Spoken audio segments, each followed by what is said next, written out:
आज आपण हिरवी मिरची घालून शेंगदाणा चटणी करणार आहोत आणि ते सुद्धा खलबत्त्यात वाटलेली। खलबत्त्यात वाटल्यामुळे चवीला अप्रतिम लागणारी, त्यासाठी लागणारे साहित्य 10 ते 12 हिरव्या मिरच्या, भाजून साल काढलेले शेंगदाणे पाऊण वाटी, 10 ते 12 लसूण पाकळ्या, कोथिंबीर, जिरं। पहिला आपल्याला गॅसवर पॅन ठेवून 1 पळी तेल घालून घ्यायचं। तेल चांगलं तापलं की 1 चमचा जिरं घालायचं।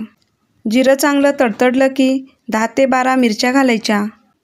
मिरच्या 2 मिनिटं परतून घ्यायच्या। मिरच्या परतल्यानंतर लसूण पाकळ्या घालायच्या। लसूणसुद्धा 1 मिनिटभर परतून घ्यायचा। चॅनलवर तुम्ही नवीन असाल तर चॅनलला न विसरता सबस्क्राईब करा। आता यामध्ये शेंगदाणे घालायचे। शेंगदाणे भाजून साल काढून घ्यायचे आहेत। शेंगदाणेसुद्धा 1 मिनिटभर चांगलं परतून घ्यायचं।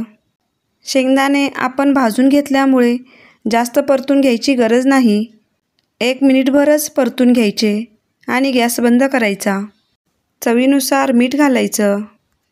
चिरलेली कोथिंबीर घालायची आणि हे सर्व लगेचच पॅनमधून खलबत्त्यात काढून घ्यायचं।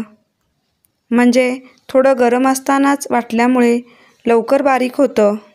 जर तुम्ही पॅनमध्ये तसंच ठेवलं तर मिरची वातट होते आणि ती वाटली जात नाही, म्हणून थोडं गरम असतानाच वाटायचं।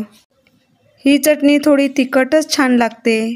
व्हिडिओ बघून झाल्यानंतर व्हिडिओला लाईक करा, शेअर करा व न विसरता कमेंट करा। तुम्ही पाहू शकता आपली शेंगदाणा चटणी छान तयार झाली आहे।